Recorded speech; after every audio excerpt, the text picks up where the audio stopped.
नमस्कार दोस्तों, आप सभी का स्वागत है।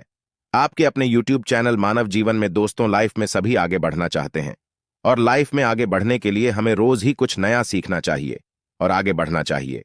तो चलिए आज की प्रस्तुति शुरू करते हैं। श्री शिवाय नमस्तुभ्यम, हर हर महादेव। दोस्तों, आप सभी लोग जानते हैं कि 28 दिसंबर 2024 शनिवार को पड़ रही है पौष महीने की प्रदोष तिथि, जो बहुत ही खास है। और दोस्तों, ये वो प्रदोष तिथि है जो कि पौष महीने में शनिवार को पड़ रही है, तो इस दिन का महत्व और भी अधिक बढ़ जाता है।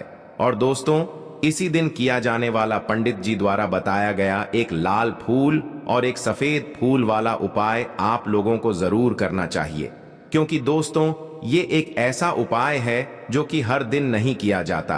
पौष महीने में जो प्रदोष व्रत आता है उसी दिन किया जाता है। अगर आप लोगों ने इस उपाय को नहीं किया है या किसी कारणवश नहीं कर पाए हो तो इस दिन इस उपाय से मत चूकना। दोस्तों देखिए, ये दिन इतना खास होता है, इतना महत्वपूर्ण होता है। देखा गया है कभी कभी बड़े बड़े पूजा पाठ अनुष्ठान से जो मनोकामना पूर्ण नहीं होती है, वह पौष महीने की शनि प्रदोष के दिन एक छोटे से उपाय करने से ही आपकी मनोकामना पूर्ण हो जाती है। और बहुत सारे लोगों ने इस उपाय को किया भी है और उनको इस उपाय को करने का फल भी जरूर मिला है। अगर आप लोग भी इस उपाय को इस प्रदोष के दिन करना चाहते हैं तो आप इस उपाय को पहले अच्छे से समझ लेना, सुन लेना, उसके बाद करना। आपको इस उपाय का फल जरूर मिलेगा, आपकी सभी मनोकामनाएं पूरी हो जाएंगी।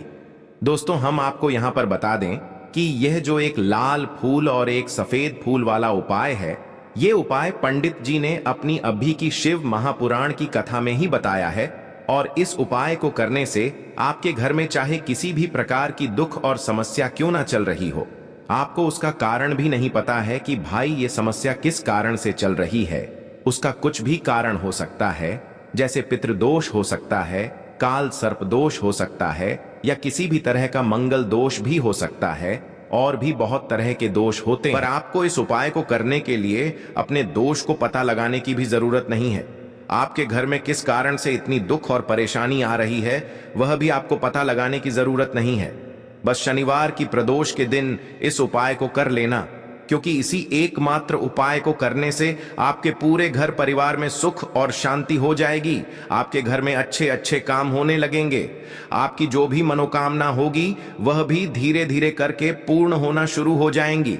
अब हम समझते हैं इस एक लाल फूल और एक सफेद फूल वाले उपाय को आपको करना कैसे है, किसको करना है, किस समय करना है और कैसे करना है। देखो, उपाय बिल्कुल आसान है, बस समझने वाली बात है। ध्यान से समझिए, उसके बाद ही आप लोग जो है इस उपाय को जरूर कीजिएगा।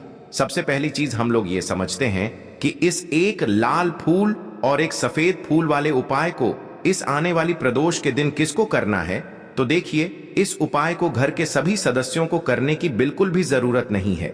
घर में से कोई एक मुख्य बड़ा सदस्य ही इस उपाय को करेगा तो उस घर परिवार के सभी सदस्यों को इस उपाय को करने का फल मिल जाएगा। पर वो बड़ा सदस्य कौन होगा, कौन व्यक्ति इस उपाय को करेगा, तो यहाँ पर देखिए हम आपको बता दें।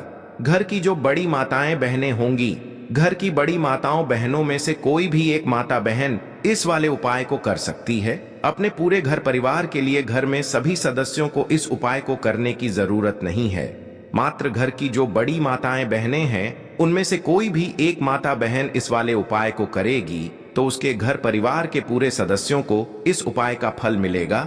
अगर किसी कारणवश माताएं बहनें घर में उपस्थित ना हो या वो इस उपाय को ना कर रही हो, कुछ दिक्कत हो, तो भाई उस जगह पर फिर घर का कोई बड़ा व्यक्ति भी इस उपाय को कर सकता है। माताओं बहनों के कहने का मतलब ये था कि माताएं बहनें घर की लक्ष्मी होती है। जब घर की लक्ष्मी कोई उपाय करती है तो निश्चित ही भगवान शिव जी बहुत जल्दी प्रसन्न होते हैं और उपाय का फल में बहुत जल्दी और बहुत बड़ा करके भी यहाँ पर देते हैं। तो आप लोग ये बात समझ गए होंगे। अब हम ये बात समझते हैं इस वाले उपाय को हमें करना किस समय है। एक लाल फूल और एक सफेद फूल वाले उपाय को हमें इस प्रदोष के दिन करना किस समय है।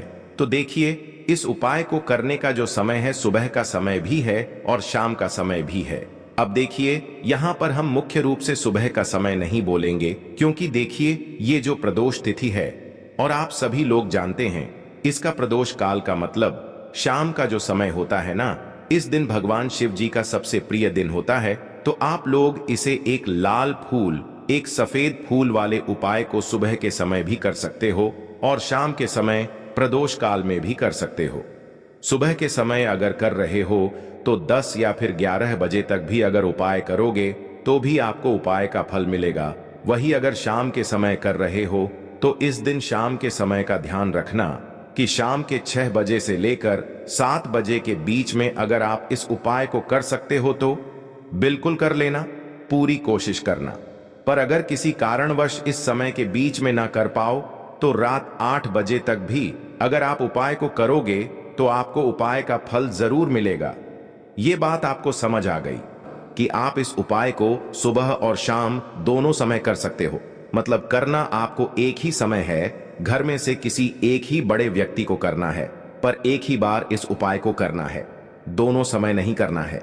आपको जो समय अच्छा लगे आप उस समय पर इस वाले उपाय को कर सकते हैं। तो चलिए जानते हैं इन विशेष उपायों के बारे में। लेकिन उससे पहले जो भी मेरे भाई मेरी प्यारी बहनें आज चैनल पर पहली बार आए हैं या मेरी आवाज आज पहली बार सुन रहे हैं, अगर आप भी महादेव के सच्चे भक्त हैं तो वीडियो को लाइक और चैनल को सब्सक्राइब जरूर कर लें और कमेंट बॉक्स में लिखे हर हर महादेव, ओम नमः शिवाय।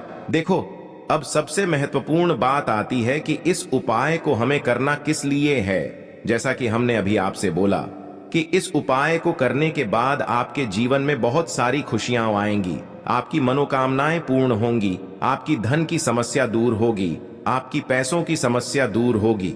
अब देखिए, अगर आप लोग सोच रहे हो कि भाई हमें अपना घर बनाना है पर घर बनाने के लिए पैसा नहीं है, हमें गाड़ी लेना है पर गाड़ी लेने के लिए पैसा नहीं है, हमें जमीन लेना है पर जमीन लेने के लिए पैसों की कमी पड़ी डीडीएच रही है। अगर ऐसी ही दिक्कत, परेशानी या किसी भी तरह की धन से जुड़ी हुई समस्या या पैसों से जुड़ी हुई समस्या अगर आपके जीवन में चल रही है तो यह उपाय निश्चित ही आपके जीवन में बहुत सारे फल लाकर दे सकता है। इसीलिए अगर आपके घर में बहुत ज्यादा दिक्कत, समस्या, परेशानी चल रही है, धन से जुड़ी हुई, पैसों से जुड़ी हुई, धन की बहुत ज्यादा कमी आ रही है, पैसों की बिल्कुल आवक नहीं हो रही है, तो भाई आप लोगों को इस वाले उपाय को जरूर करना चाहिए, घर में से किसी एक भी बड़े व्यक्ति को। अब इस उपाय में करना क्या है वो सबसे पहले हम लोग जान लेते हैं उपाय की सामग्री। हम लोग सबसे पहले जानते हैं कि इस उपाय में किस किस चीज की आवश्यकता पड़ेगी। तो देखिए, उपाय का नाम तो एक लाल फूल और एक सफेद फूल वाला उपाय है, पर इस उपाय में कुल मिलाकर 4 सामग्री हमें लगने वाली है, जो कि पंडित जी ने खुद सीहोर वाली कथा में बताया है। और जो हम आपको उपाय बताते हैं वो पंडित जी द्वारा बताए गए होते हैं, अलग से हम कुछ भी नहीं बताते हैं। तो यहां पर हम लोग समझते हैं कि इस उपाय की सामग्री क्या है। तो देखो, उपाय की जो सामग्री है वो 4 सामग्री है, जिसमें से सबसे पहली सामग्री है एक बेलपत्र। देखो, बेलपत्र क्या होती है? बेलपत्र जो शिव की शिवलिंग पर चढ़ती है। दूसरी चीज है एक शमी पत्र, शमी पत्र वो जो शिवलिंग पर ही चढ़ता है। तीसरी चीज है दोस्तों एक लाल फूल, जो उपाय का नाम है। तो एक यहां पर आपको लाल फूल लेना है। अब ये लाल फूल कौन सा लेना है? देखो, शिवलिंग के ऊपर जो लाल फूल चढ़ता हो उनमें से कोई भी एक लाल फूल पसंद कर लेना और वो कहीं से तोड़कर या कहीं से खरीद कर लेकर आना और उस लाल फूल को उपाय में प्रयोग कर लेना। उसके बाद में एक सफेद फूल का विशेष रूप से ध्यान रखना। जो सफेद फूल शिवलिंग पर चढ़ता हो सिर्फ वही सफेद फूल लेकर आना, इसके अलावा कुछ मत लेकर आना, लेकिन केतकी का मत लेना। तो एक एक मात्रा में ही आपको ये चारों सामग्री चाहिए। एक बेलपत्र, एक शमी पत्र, एक लाल फूल और एक सफेद फूल। ये चारों सामग्री आप लोग तैयार करके रख ले। प्रदोष काल में या सुबह के समय जब भी आप इस उपाय को कर रहे हैं, जैसे ही आपके उपाय की सामग्री तैयार हो जाती है तो क्या हम सीधा उपाय को करने के लिए इन चारों सामग्री को लेकर उपाय करने के लिए जा सकते हैं? नहीं, तो यहां पर आपको इस बात का ध्यान रखना है कि हम भगवान शिव जी को प्रसन्न करने के लिए तो जा रहे हैं, हम अपनी मनोकामना को पूर्ण करवाने के लिए तो जा रहे हैं, पर हमें यह दर्शाना बिल्कुल भी नहीं है कि हम सिर्फ अपने फायदे के लिए भगवान शिव जी के मंदिर में आए हैं। इसलिए हम इस उपाय को करने के साथ साथ में भगवान शिव जी की पूजन अर्चना के लिए कुछ सामग्री भी जरूर लेकर जाएंगे। जैसे कि सुबह के समय अगर आप उपाय को कर रहे हो, इस एक लाल फूल और एक सफेद फूल वाले उपाय को, तो भाई सुबह के समय आपको एक लोटा जल लेकर जाना है। जो लोग प्रतिदिन शिव जी के मंदिर जाते हैं, पूजन अर्चना करते हैं, जल चढ़ाते हैं, फूल बेलपत्र सब कुछ चढ़ाते हैं, भाई वो अपनी पूजन अर्चना वैसी की वैसी ही करना। बाकी जो सिर्फ उपाय को करने के लिए जा रहा है, जो कुछ भी लेकर नहीं जा रहा है, उसे कम से कम एक लोटा जल अपने घर से जरूर भर कर लेकर जाना। अगर आप उपाय को कर रहे हो, है ना, क्योंकि इस वाले उपाय को आप भगवान शिव जी की पूजन अर्चना करने के बाद ही करना। वहीं अगर बात करें शाम के समय की, अगर कोई व्यक्ति शाम के समय प्रदोष काल में इस वाले उपाय को कर रहा है, तो भाई आपको मात्र एक घी का दीपक तैयार करना है। ये बात हम हमेशा बोलते हैं, शाम के समय प्रदोष काल में कोई कर रहे हो ना, तो दीपक का विशेष महत्व होता है। प्रदोष काल में जो भी व्यक्ति दीपक जलाता है ना भगवान शिव जी के मंदिर में, भाई उसके जीवन से सारी दुख और परेशानियां भी दूर होती हैं। तो भाई इस दिन दीपक का विशेष रूप से ध्यान रखना आप लोग। अगर आप इस उपाय को शाम के समय प्रदोष काल में कर रहे हो, है ना, ये जो दीपक आप लोग लोगे, ये आटे का लोगे। जो आटा आप गूंद दोगे उसके अंदर कुछ भी मत डालना, मात्र सादा आटा लगाकर उसे तैयार कर लेना और एक मीडियम साइज का दीपक तैयार कर लेना।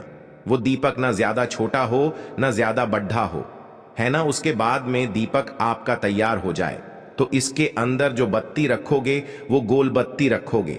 देखो गोल बत्ती भी दो तरह की होगी, एक बाजार की और एक घर वाली। तो कोशिश करना अपने घर में जो रुई रखी हुई है, उस रुई से आप लोग एक गोल बत्ती अपने ही हाथों से बनाओ। उपाय का फल अच्छा मिलता है। भगवान शिव जी जल्दी प्रसन्न होते हैं जब हम किसी भी उपाय को अपने हाथों से परिश्रम करके तैयार करते हैं। तो आपको उस दीपक के अंदर एक गोल बत्ती रख देनी है। इसके अंदर जो चीज आप लोग डालोगे वो डालोगे।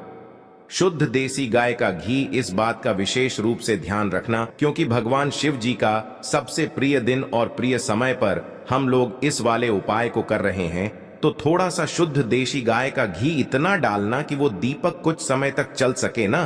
बाजार वाला मिलावटी घी डालना, न भैंस का घी डालना। शुद्ध देसी गाय का घी आपको ढूंढने में थोड़ी मतलब मेहनत लगेगी और महंगा भी मिलेगा, पर गाय के घी से भगवान शिव जी प्रसन्न होते हैं और उसी शुद्ध देसी गाय की घी से घर में बरकत भी बनी रहती है और हमारे घर में सुख शांति भी बनी रहती है।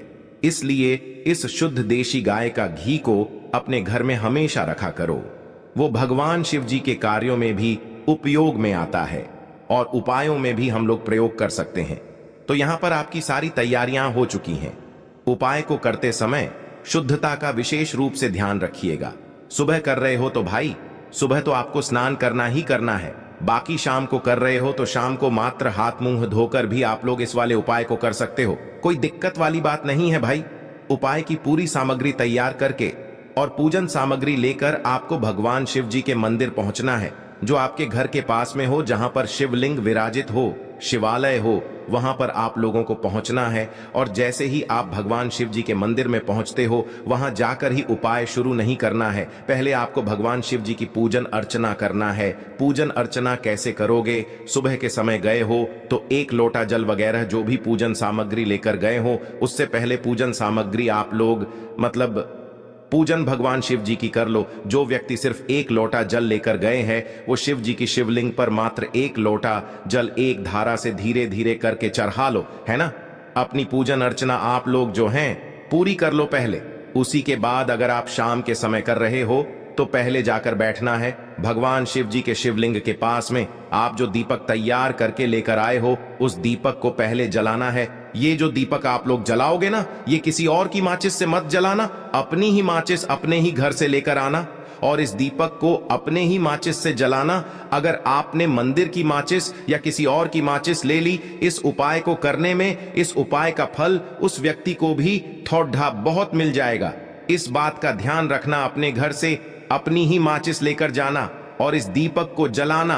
दीपक को जलाने के बाद भगवान शिव जी की शिवलिंग के पास में रख देना। शिवलिंग के इतना पास में मत रखना कि भगवान शिव जी को आंच लगे, थोड़ी सी दूरी बनाकर ही जो है इस दीपक को शिवलिंग के पास में आप लोग रख दीजिएगा। अब जैसे ही आपकी पूजन अर्चना हो जाती है, भगवान शिव जी के शिवलिंग के सामने या आसपास कहीं पर भी बैठ जाइए उपाय को करने के लिए। और उपाय को करने से पहले आप लोग अपनी वह चारों पूजन सामग्री निकाल लीजिए। उपाय की जो सामग्री है वो निकाल लीजिए और भगवान शिव जी के शिवलिंग के ऊपर एक माता अशोक सुंदरी जी का स्थान देख लीजिए। माता अशोक सुंदर जी का जो स्थान होता है वो जलाधारी के ऊपर होता है, जलाधारी के बिल्कुल बीचों बीच में होता है। आप लोगों ने देखा भी होगा शिवलिंग की जलाधारी होती है, जलाधारी के बिल्कुल बीचों बीच का जो स्थान होगा वो माता अशोक सुंदर जी का स्थान होगा, क्योंकि यहीं पर हमें ये जो है उपाय को करना है। सबसे पहली चीज, अब हम उपाय को करना शुरू करते हैं। आप सबसे पहले अपनी एक बेलपत्र उठा लो। एक बेलपत्र को आपको माता अशोक सुंदरी जी वाले स्थान पर सबसे पहले समर्पित करना है। बेलपत्र की डंडी का मुख होगा जलाधारी की तरफ जहां से जल बहता है और नीचे गिरता है, और बीच वाली बड्डी पत्ती का मुख मतलब शिवलिंग की तरफ होगा। इस तरीके से आपको इस बेल पत्र को माता अशोक सुंदरी जी वाले स्थान पर समर्पित कर देना है। उसके बाद में अपनी एक शमी पत्र उठा लो जो आप उपाय के लिए लेकर आए हुए हो। शमी पत्र को उठाकर शमी पत्र की भी जो डंडी का भाग होगा वो जलाधारी की तरफ करके जहां से जल बहता है नीचे गिरता है उस तरफ करके, और पत्ती वाला भाग शिवलिंग की तरफ करके इस शमी पत्र को भी उस बेल पत्र के ऊपर आपको समर्पित कर देना है। समर्पित करने के बाद अब आप ले लो अपना एक लाल फूल जो आप उपाय को करने के लिए लेकर आए हुए हो।